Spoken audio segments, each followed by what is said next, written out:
Hey everyone, it's Paul bringing you another video. I hope everyone is fitting well and staying safe. Today is Friday and we've got lots of weather from Storm Eunice. The weather is really weathering at the moment, so if you're in England, particularly in the southwest, stay safe. Up here in sunny Darlington, it's not too bad. It is a little windy and there are wheelie bins flying around, but overall we're getting off quite lightly. Although I just passed the park walking back home from somewhere, and I did see a big, huge tree down, so that's maybe not a good thing. Anyway, let's talk about records. Before I do, though, if you're new, welcome and thank you. And if you like what you see, please hit the subscribe button and give me a like down below. And don't forget to tickle the old notification bell to keep abreast of all the new content, which there will be weekly content, at least weekly content coming out. Maybe more, because I've got about 300 records to get through. To share with you all. And if you're returning, thank you very much. It means a great deal to me. I really appreciate it. I've got 82 subscribers now, which is brilliant, because a year ago I had none. So that's just my dog scratching herself. Anyway, I've got some great records to go through with you, but before I do, you may remember last week I said I'm waiting for some posts. So quick tale of woe and a quick tale of yay. I was pretty certain back in November, December time that I ordered the orange vinyl pressing of Ghost's then new single, Hunter's Moon. They've got a new one out now, Call Me Little Sunshine, which is great, but I haven't seen it advertised as a vinyl copy anyway. But anyway, and it was on pre-order for the 29th of January, and it got to the end of January, and I was thinking, well, where is it? I've been back through my bank statements, couldn't find it, couldn't find any transaction, couldn't find any emails about it, could not find anything to say that I'd ordered it, but I ordered it, and my daughter Charlotte remembers me saying, because we were sat in McDonald's, I've just ordered the new Ghost single, happy me, so it never happened. So anyway, went online, looked, and I found a clear vinyl version, so I ordered it around about the beginning of February, cut to like Valentine's Day, hadn't arrived. And this wasn't on pre-order, so I emailed them and said, where the hell is my single? And the next day, the very next day, it arrived. And it's really nice. And it's clear vinyl. It's got Halloween Kills on one side by John Carpenter, and it's got the single on the other side, which is a great single, and it sounds phenomenal on vinyl. It is a great pressing. A lot of definition. It's I'm hearing a lot more things listening to this than I've heard on Planet Rock Radio. Which is nice. But anyway, the downside was that it came in a frigging envelope, literally like this. I mean, who sends anything out like that? Literally no padding, nothing. But anyway, cut to Wednesday, and another one arrived. So I got two. Brilliant. So this one's still sealed, which is great. Same thing, clear vinyl. Came in the bloody envelope, but hey ho, it was free. So there we go. Happy days. So let's crack on. Lot to get through. I got some great records to share with you. And now, as you know, my dad graciously gave me his record collection a few weeks back, and I'm going through it all, playing it all. And some of them, the majority of records are his. Some of them my brother gave to him. He got, because he used to work at HMV, so I think he got them like cheap or whatever, I don't know. And then some of them were his brother-in-law's that he'd given to him. And I thought this would have been in that category. I thought this would have been not something that my dad would have chosen. Now, I'm going to show my age, and I remember Cleo Lane from my childhood. I just remember being on the odd thing. I think she used to play with a dude called, I want to say John Williams, but he did Cavatina. I think it was John Dankworth. I can't remember. But I remember she had this great voice. And I remember that, you know, on things like New Faces and Opportunity Knocks, which were like the X Factor and Britain's Got Talent of the day, impressionists would do impressions of her singing. And talking like that. Yes, darling. I just remember that kind of thing. But anyway, so we've got this, Porgy and Bess, Gershwin's opera. And this one's arranged and conducted by Frank Duvall. It's a 2-record set. Let me just open it up.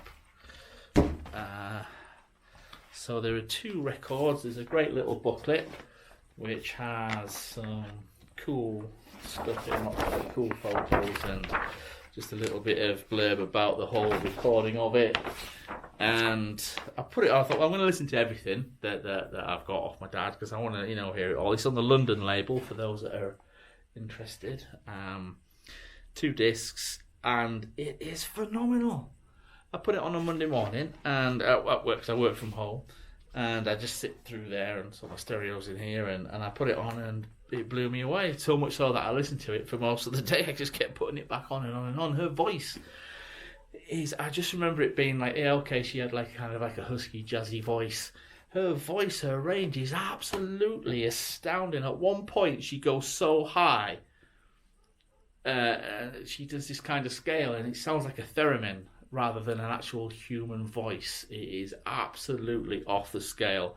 I tried to find out a little bit more about this, and a few people said that Ray Charles was miscast because he just couldn't keep up with it. But I disagree. I think he brings a kind of nice, kind of bluesy kind of twang to everything. The whole thing is absolutely astounding. So if you get a chance to listen to this, I thoroughly, wholeheartedly recommend it. And my dad said, I asked him, is it yours or was it your brother-in-law's? He said, no, it was mine. He said, I picked it up in a charity shop for a couple of quid. And like me, he, I think, was also blown away by it. So yeah, it was a great buy, Dad. Fantastic. Moving on. I'm going to go for some Cat Stevens. Catch Bullet 4. I think my dad paid £2 for this, and it used to belong to Mr. Nigel Westwood, it says there, in 1973. So again, I don't think he bought this new. I think he must have got this from a second-hand shop. This dude's written like the song timings on all the songs as well, which isn't something my dad would do. So I can only assume it was that other guy. And yeah, so it's decent enough. It's on the Island label. It's got their Catch Bullet 4 there, and it's in great condition as all 99.999% of these records that I've got off my dad are. It's just not a very good record. Personally, I don't really. I got through the first side, but it's nice, and it's a really nice pressing. Don't get me wrong; it sounds delightful. It's just not the kind of thing that I would normally listen to. I'm going to give it a couple more goes, obviously, just try and get into it. But yeah, there he is, Cat Stevens on the back there before he became. Is it Yusuf Islam? I can't remember. Before he joined, became a Muslim. Obviously famous for Morning Is Broken, which is the only song that I ever really knew by him. But there we go. And moving on. What else have we got here? Going to go to a compilation album. So this is the Most Collection, and I think it was produced by Mickey Most, who was actually on, was it New Faces? He used to be one of the judges on there, and he was a record producer at the time. So we've got CCS, we've got Rod Stewart, we've got Jeff Beck, we've got Yardbirds, The Animals, and Terry Reid, whoever the fuck Terry Reid is. But they're all kind of represented there on this great piece of artwork there, and of course it's on the Music for Pleasure label. Now, I, as a child, had a couple of Music for Pleasure records, including a James Bond theme, one played by Jeff Love, and a Star Wars and other Disco Galactic hits also played by Jeff Love and his Intergalactic Orchestra on that one. And they were generally just like a cheap label that did bits and bobs, like you could get film compilations and all kinds of stuff. But this is a genuine, like, these are the original artists, and it is, with the exception of Jailhouse Rock, which sounds like it was recorded in a toilet with Rod singing. The rest of it is absolutely phenomenal. It sounds way better than it has any right to. High Ho Silver Lining and Bex Bolero sound phenomenal. Whole Lot of Love by CCS, which was, I think, for a little while, it was on Top of the Pops. I don't know whether it was the actual theme tune, but they definitely did it on the chart rundown when they would go through like the top 20. Yardbirds, 10 Little Indians, Little Games, House of the Rising Sun, We've Got to Get Out of This Place. And you've got Rod Stewart. The Jailhouse Rock is pants, but All Shook Up is really, really good. And Terry Reid, Friends and Superlum it's a great little album. It really is. So much so that this was another one that I played Porgy and Bess in the morning all morning, and I played this like in the afternoon all afternoon. So brilliant. What shall we do next? Next, we will go with Captain Beefheart. And so this is Dropout Boogie, Captain Beefheart and his Magic Band. Now, this is a 1970 reissue of his original sort of debut album from 1967, called Safe as Milk, I think, on the Buddha label. Originally, I'm not sure there is a connection with Zappa, isn't there? I can't remember what it is. I don't know whether he was discovered by Zappa or... But it's a great... Again, this is a great album. It's kind of like out there, psych rock. I didn't really know what to expect going into this because I've not listened to a lot of Captain Beefheart. And I was pleasantly surprised. It was very palatable. It's quirky, raw, and it sounds like it was all recorded in one take, played live. It's kind of got that weird vitality that Zappa had in a lot of his studio recordings. So yeah, great tracks. Dropout Boogie, Things I've Wonderous, Sure Nothing, Yes I Do, Electricity, Grown So Ugly, Yellow Brick Road, I'm Glad, Where's the Woman, Plastic Factory, Autumn's Child, Call on Me, and Abba Zaba. If you get a chance to listen to this or to grab a copy of this, again, thoroughly recommended. Okay, we are at the end almost. We've got two more to go. Now this one I've already got. This one originally I got off eBay. This is my dad's, and this is, again, like my other copy, this is an original 1971 pressing. This one, I've got a blue Pickwick label, and this one's a black Pickwick label. And I've tried to find out what the difference is between the two, but I can't find anything. They both sound really, really good. This one, the top end is a little muted. It's not as, it's kind of all sort of middle and bottom end, but it's still a really nice pressing. And this one came with a cool poster as well, which is kind of like what's on the back of the album there. But this is. I mean, I kind of grew up with the Hot Legs and Do You Think I'm Sexy kind of era of Rod Stewart. And I was a bit too young to remember this kind of thing. I remember Sailing, and then everything kind of on from there. But this is a belter of an album. It really is. It really is. Every Picture Tells a Story is a balls out rock track. Seems like a long time. That's all right. Tomorrow is a long time. Now, this doesn't mention Amazing Grace, but Amazing Grace is on this album. And maybe that is the difference between the two. Again, on this one, does it say it on the actual record itself? Let's have a little look. No, it doesn't. So the on the actual blue label version and the cover, because the cover is slightly different, but not much. It's just on the back. There's a little bit of a border on it. It does say Amazing Grace is on the album, and it also says there's a track called Henry on side 2 before Maggie May starts, and it's listed as track 0, which is just a tiny little acoustic instrumental. So yeah, it's got Maggie May on it. Mandolin Wind is an absolutely amazing track. I Know I'm Losing You and Reason to Believe. It's still, even the lack of the sort of the top end, it still is a phenomenal album. So again, if you get, I think you can get this as a reissue now. I'm sure I've seen it in HMV. I'm going to probably get a copy of that too, just to see how it compares. But this is a phenomenal album and something that you have to have in your collection.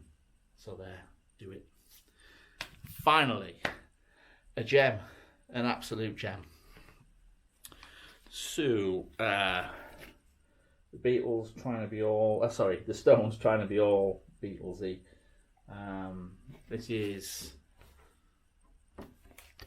an original 1967 Decca mono pressing, it says there.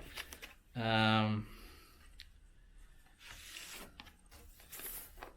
yeah, this is on the blue Decca label, as you can see. So this is a UK mono pressing. So there were three mixes. So in England, we have the stereo mix, and then we had what's called a fold down mono mix, which is where they just fold down the two channels into one. And then there's the American mix, and the American mix is slightly, the American mono mix is slightly different in as much as they took a little bit more care in mixing it for mono. That said, I didn't realise it was mono. I put it on, listened to it, and it blew me away. Because again, you know, the Stones are a band that I've never really been a massive fan of. But my dad keeps going, oh no, they're great, they're great. And he's right, he's absolutely right. This album is brilliant. It really is brilliant. There's Satanic Majesty's Request, in case I hadn't actually mentioned that. Actually, I don't think I did. So yeah, this is an original 1967 mono pressing with the original lenticular cover. So we've got Sing This All Together, Citadel, In Another Land, 2000 Man, which Kiss covered on their 78, 79 disco out in Dynasty. They did a decent version of that with Ace Frehley singing it. Sing This All Together, See What Happens. She's a Rainbow, The Lantern, Gomper, 2000 Light Years from Home, and On With The Show. It really is phenomenal. It kind of took me by surprise because I don't know, it was quite a psychedelic album. It is quite a psychedelic album. This is another album that I've played several times since I sort of first put it on. And this is an album that, you know, first of all, it's in immaculate condition, as most of my dad's records are. So to get a clean-ish copy of a mono pressing from 1967, for me, that is not something I would have ever expected to have happened. Do you know what I mean? So this is phenomenal. Brilliant. And as you can see, yeah, it's got, I'm sure that I read somewhere that the Beatles are somewhere in all that lenticular nonsense. But I mean, that is just, it is great. It really is. So I am incredibly grateful to my dad for all of these, but in particular that one, you know, and it's kind of opened my eyes to the Stones. I've got quite a few more bits and bobs to get through in terms of the Stones, so stay with me. So anyway, that's it. That concludes today's lesson in vinyl. I hope you've enjoyed it. I love doing the videos. I love sharing everything with you all. It's something I'm very passionate about. I hope that comes across in what I do.